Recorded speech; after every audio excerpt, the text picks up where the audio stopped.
Welcome to GrassRoot, Ohio, conversations with everyday people working on important issues here in Columbus and all around Ohio. I'm Carolyn Harding, and today I'm talking with Maggie Scotece, Interim Executive Director of the Abortion Fund of Ohio. Maggie Scotece, JD, is a longtime abortion advocate, doula, and former Abortion Fund of Ohio volunteer and board member. And she currently serves as the organization's interim executive director. Since transitioning to this role in February 2022, Maggie has demonstrated her dedication to uplifting the stories of those most impacted by the barriers in reproductive justice spheres and spaces. She is a licensed attorney in Ohio with 6 years of experience in civil rights law and direct short-term legal assistance. Maggie has worked to make civic engagement and public policy conversations more accessible through her tenure on the Fair Districts Mapping Competition Advisory Committee and the Ohio Democratic Disability Caucus. They bring deep-rooted connections to disability justice organizing to their work at AFO, including their experience as a disabled activist and co-founder of the Supported Decision-Making Network of Ohio. Over the last decade, Maggie has played an active role in community organizing spaces, including her involvement with the Ohio chapter of the National Lawyers Guild, where she began volunteering on their protester jail support and legal helpline in 2020. Maggie continues to work with local clinic escort programs, racial justice organizing, criminal justice reform, and movement lawyering. Excuse me, welcome. Thank Maggie. you so much for having me. When Roe v. Wade was overturned on June 24, 2022, what was the Abortion Fund of Ohio focused on before the ruling, and what has changed since the ruling? So our focus has been the same. Our really singular focus is making sure Ohioans can access the abortion care that they want and need as close as possible, and with as few barriers as possible. The way we do our work certainly has changed since the decision on June 24th, but the focus has not. The way that looks obviously is different. We are sending the vast majority of our patients out of state. For the last 3 months, 9 out of 10 Ohioans were past 6 weeks when they discovered they were pregnant, and so would have to leave the state to seek care. And we have been building out both our volunteer and our further direct service programs to meet the changing needs of what abortion access in Ohio looks like. So the Abortion Fund of Ohio, which was formerly called Women Have Options, has been around for 20 or more years. 30 years, actually. We celebrated 30 years July 17th of this year. So for 30 years, there has been a fund helping women, primarily women who can't afford to access abortion. Yeah. So our organization was started in 1992 by our founder, Emily Rutherford. She had a friend who could not afford her appointment and disclosed that to her. And Emily told her that there was this wonderful organization that supported financially people who needed access to abortion care. That did not exist at that time, actually. That was a little bit of a white lie. But to make that lie true, Emily founded what was originally the Women Have Options Ohio. And that was our name for the first 30 years of our existence. And then we rebranded this year. Just this year, because Just this year. I knew you as Women Have Options. And so that you have quite a legacy. And I watched a video of the founding mothers of your fund, and it's quite moving. And everyone should check out your website, womenhaveoptions.org. Is that correct? Abortionfundofohio.org. Abortionfundofohio.org. Yep, everything's changed. So tell us, what specific services does the Abortion Fund of Ohio provide? So we have our patient navigation team, our mighty team of 4 now, which is really big for us. We were all volunteer for a very long time, and now we have a full-time staff of 6 or 7. Wow. And so we have our patient nav team, which runs our helpline. So clients can call in and get support, case management, and funding for their abortion care, whether that is actually paying for the care via the clinic or the logisticals around accessing that care. And that, again, has been a long part of our history. Emily discovered very early on that for many women, for many people, the hardest barrier is actually getting to the appointment, having childcare, that sort of thing. And so for years, part of our work has been driving clients to appointments, paying for their rides to appointments, providing childcare, paying for childcare, and really advising clients on any of the barriers they might face in accessing abortion care. We also have a wonderful comms human who does a lot of education around what the laws currently are, how people can get involved, and generally make sure that Ohioans and people across Ohio know that we exist, know how to reach us, know how to access our funds, and know when bad stuff is happening in the legislature. And then we're also about to launch, we also have our free EC program, which we provide emergency contraception at no cost to community partners, so that Ohioans can go into their local sex shop in the middle of the night and get EC for free if they need that, or their local YMCA or whatever. We have a list of partners that have agreed to stock the EC for us on our website, so folks can know where they can go and get EC at no cost, which is huge. EC, if you go and buy it at Kroger, is anywhere between $50 and $70, which is a lot for a single person to be able to stomach, especially on a short timeline. And EC generally is recommended to be taken within 72 hours.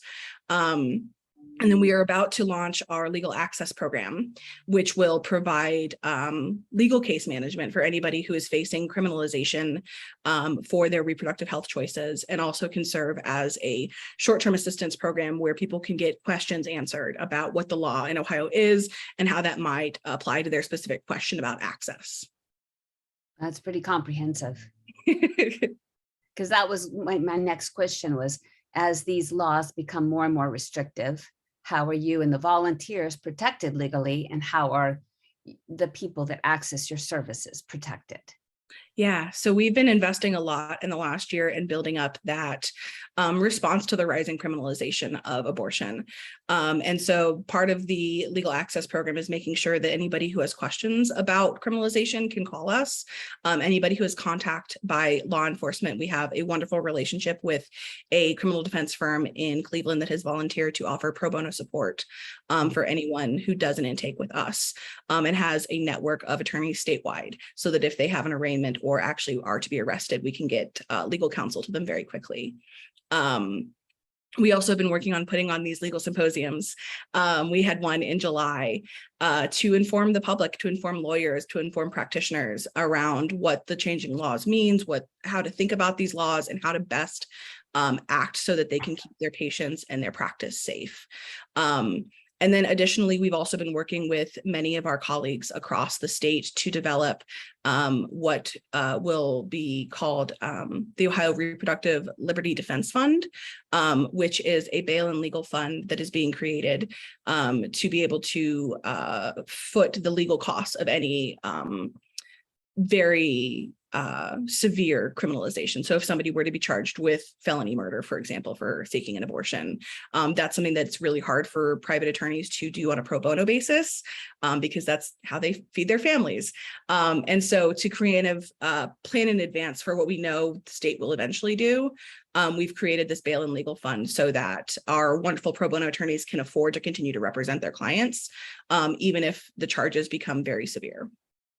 And when people donate funds to the Abortion Fund of Ohio, this is not tax deductible, or is it? It is. So Abortion Fund of Ohio is a 501c3. So Women Have Options is a 501c3. We're still working through the logistics of getting the name change done on the back end. But we have been a 501c3 for almost 30 years. And so donations to AFO are tax deductible. And then donations to the Ohio Ohio Relief, which is the legal defense fund, once it's fully set up, will also be tax deductible because they are using a fiscal sponsor who has a 501c3 status. So yes, both of them would be tax deductible. Okay, that's good to know. I mean, not that it would stop folks, but some people have funds to donate to nonprofits when they don't have funds just out of their pocket. Absolutely. And do you, like you mentioned, you do have an advocate at the State House lobbying, actually with the legislatures? We do not. No, we do not have a policy arm right now.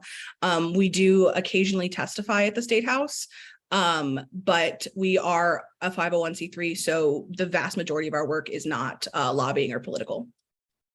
But you did say you had someone who was kind of like had their ear to all the goings on. Yeah, so our communications staff works really closely with the policy arms at other reproductive organizations so that we know when hearings are coming up, we know what's going on in the legislature, so that if there is a call to action, we can boost that call to action, but they're not actually showing up at the State House to represent us or lobby on our behalf. Now, are you free to share who are your allies? What organizations are working with you to, make sure that folks get their funding? Yeah, absolutely. We have actually on our website, we have a whole list of all of our partners. There's a lot, so I worry about leaving somebody out and making somebody feel uncomfortable. But we work very closely with Ohio Women's Alliance. We work very closely with Planned Parenthood Advocates of Ohio, Planned Parenthood of Greater Ohio, Planned Parenthood of Southwest Ohio, Preterm, which is one of our independent clinics in Cleveland. Both their clinic and their abortion fund we work very close with. We also work very closely with the Agnes Reynolds Abortion Fund. We work closely with all of the clinics in Ohio, frankly.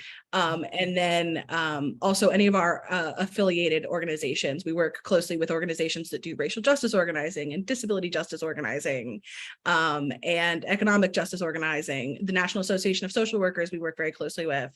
A lot of wonderful organizations, and we're incredibly lucky. Our board is filled with incredible advocates who have wonderful connections and are consistently bringing in new partners to work with us and support the work that we're doing and build collaborative programming together.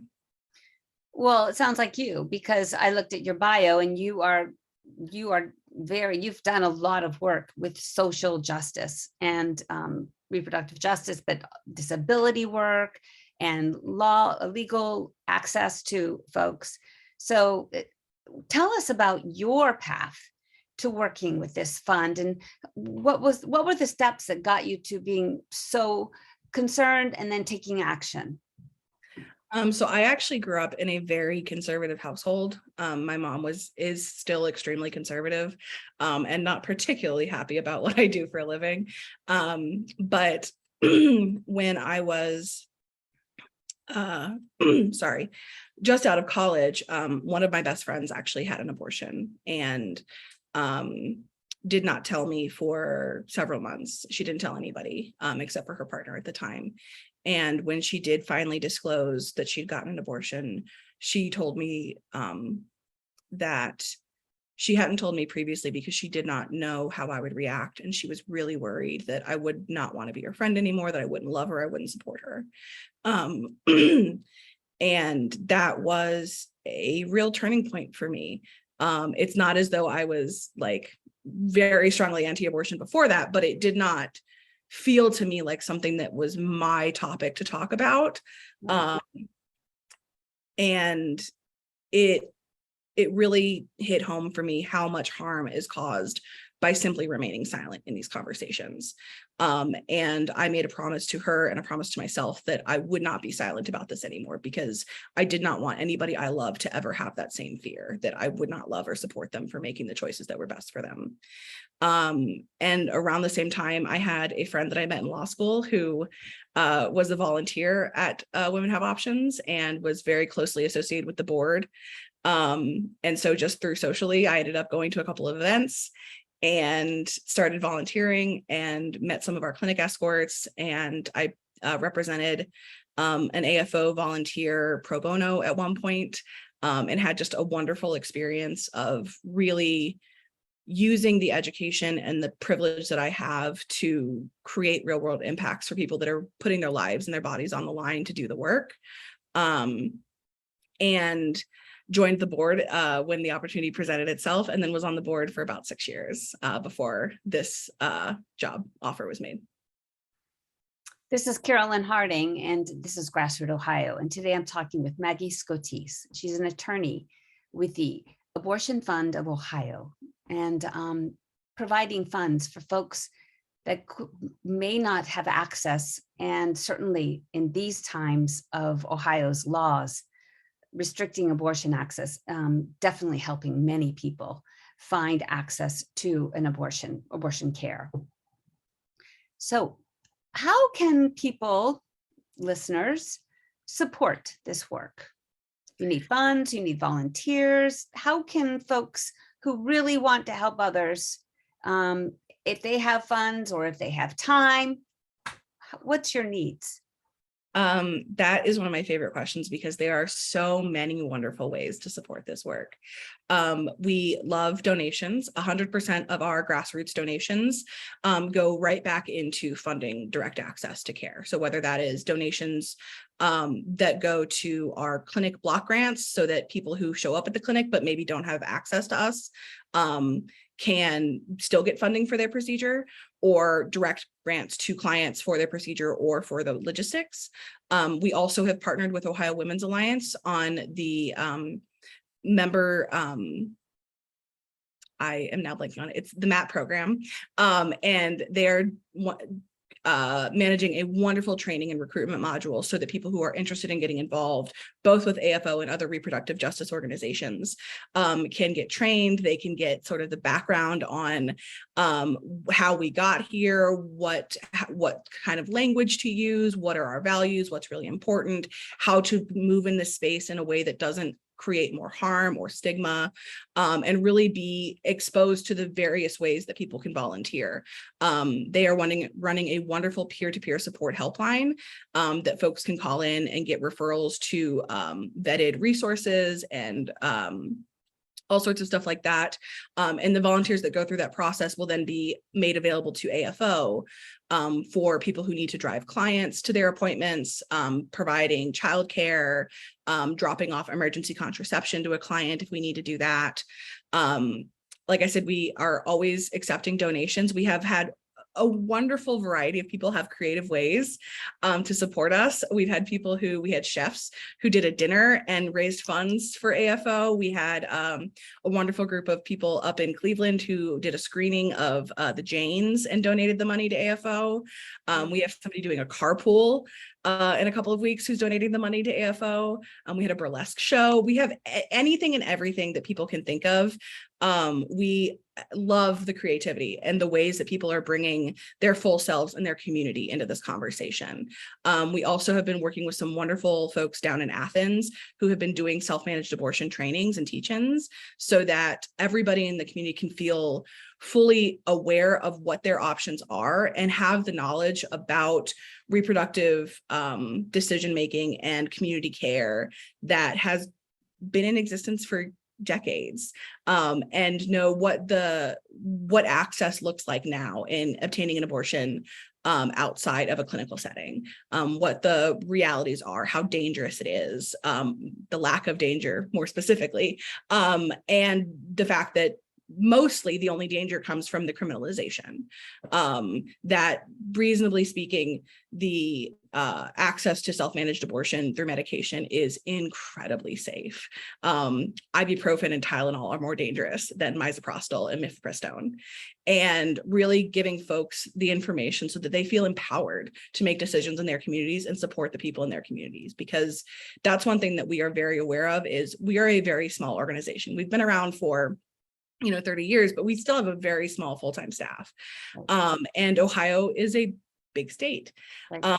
But so many of the discussions and conversations around abortion and reproductive health happen in small groups, in friendships, in an, oh shit, I'm pregnant and I don't know what to do, or I think I might be pregnant and I don't know what to do, situations and spaces. So we are really focused on making sure that people in their community have access to the information and the resources they need to help their own community, to help their friends, to help their kids, to help their family to be able to access the care that they need.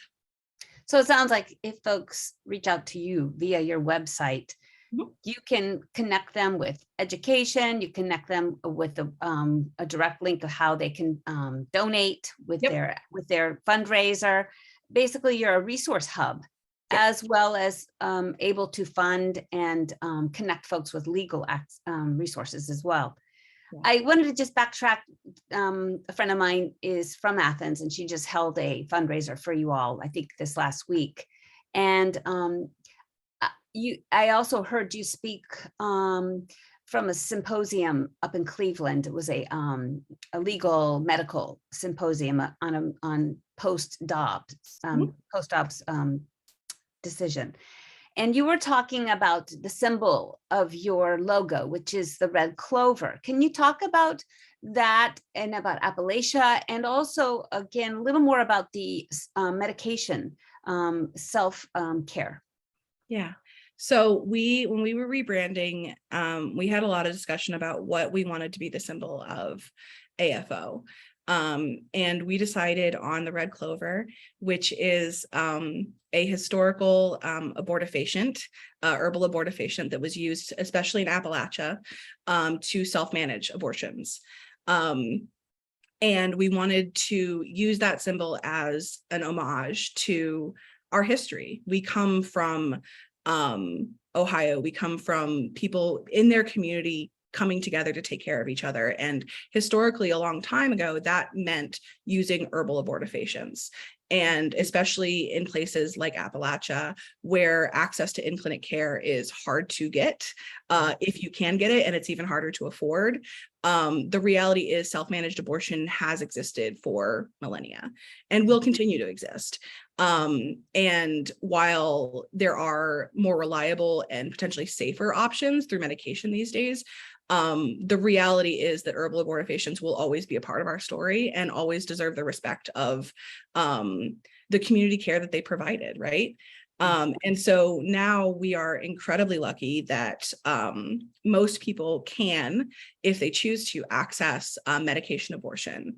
There are a couple different regimens, whether it's just the misoprostol regimen, which there is a whole regimen through the World Health Organization that lays out how to self-manage an abortion through using misoprostol or mifepristone and misoprostol. Mm-hmm. And these are the same medication that are used in clinic for medication abortions. There is very little additional risk to doing it at home. Largely, the risk comes from doing it outside of the law and the potential criminalization that comes from that. In terms of medically, they're incredibly safe and significantly easier to afford for many people than being able to go in clinic. So, for example, if somebody were to use a service such as Aid Access, which will actually use telemedicine to ship medication for an abortion directly to the person, generally that costs around $100 for the medication. If you're going in clinic in the state of Ohio for your earliest procedure, not including the prior required consultation, we're talking about $550 to $600. So that's a huge difference in cost. And for people who maybe don't have reliable transportation or have an unsafe home environment where they cannot leave to be able to access clinical care, medication abortion and self-managed abortion are critical tools for people to be able to control their own bodily autonomy. And this is medication that has existed in our communities for a very long time. Even though misoprostol was originally an ulcer medication, women in Brazil realized that it was causing miscarriages and started to use it to self-manage abortion. And so we are incredibly grateful to the women of Brazil and the history of community care providers and reproductive care providers who have helped us understand that this is the ability to care for our bodies and manage our own reproductions belongs to us. It doesn't belong to a government. Nobody can give it or take it from us. And that's why this is so important. That's why the information and the education portion is also so important, that you have a right to this regardless of what the government says. And we're not waiting around for the government to tell us what our rights are. We know what they are. Our goal is to educate and provide resources for people to be able to exercise those rights. Awesome. The Ohio representatives, Lepore, Hagen, and Miranda, introduced House Joint Resolution HJR 5, a constitutional amendment that would ensure all people have the freedom to make decisions about their bodies and healthcare, including the ability to obtain surgical, medical abortion services, and the amendment would codify the right to access and use contraceptive devices and medication. However, HJR 5 still awaits assignment to a House committee and a first hearing. And with the gerrymandered Ohio legislature, it seems imperative that Ohio does what Michigan has done, get a statewide ballot initiative written and circulated as soon as possible. The majorities of Ohioans support choice. Is there something like this in the works? And if so, how can we help? Yeah, so there is a ballot initiative planning in the works, coming from a couple different places, to be honest. There's a lot of people that are really passionate about this, but there is specifically a group of folks directly working in Repro that will be announcing stakeholder meetings in the coming weeks. So I would say keep an eye out for, especially on our social media, AFO social media. We are on Instagram, we're on TikTok, we're on Twitter, we're just about everywhere. And our colleagues such as Planned Parenthood Advocates of Ohio and Ohio Women's Alliance and URGE for when those invitations are going out and when we're going to kick off that work. Okay, good. So it's in the works. Yes, there are absolutely people in the state working on that. Okay, well, we'll be sharing that information for sure. And on Saturday, October 8th, there are abortion rights protests all over the country. And there's one at the Ohio State House at 12 noon. How can these gatherings and marches help in codifying our reproductive rights? And how can they help the Abortion Fund of Ohio? So one of the most important things when we're talking about direct actions, whether it's marches or teach-ins or demonstrations, is sharing the information, making sure that people know who to contact for information, know where to access funds, know where to donate, know where to put all of that energy that comes from direct action, right? So we have wonderful options. We have tabling toolkits. We have stickers galore that people can have. We always love it when people we have a t-shirt on our bonfire that has a QR code for people to donate, so that as you're walking around, people can be donating and actually supporting the work that we do. And even just talking about the work that we do, making sure that legislators know who we are. Abortion funds have been historically incredibly underfunded and incredibly under-resourced. And we are a lot of times the scrappy little brother that's just trying to keep things going, and oftentimes are the only people who will step in when there's somebody who doesn't have a funding gap, who has a funding gap. So it's just really important to be sharing the information, whether it's our stickers, the information we provide, talking about self-managed abortion, talking about the importance of saying the word abortion. All of those things are great things to do. What's your website again? abortionfundofohio.org. All right. And last question, real quick. What's your top ask from Ohioans who are listening to this? Donate to abortion funds and say the word abortion. All right. Thank you so much, Maggie, for joining us today. Thank you, Carolyn.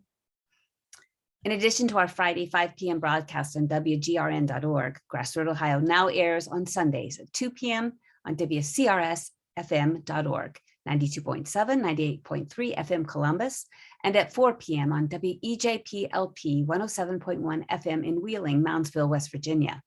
You can also find us on SoundCloud, Apple Podcast, Spotify, YouTube, Facebook, and Instagram. Thanks for joining us.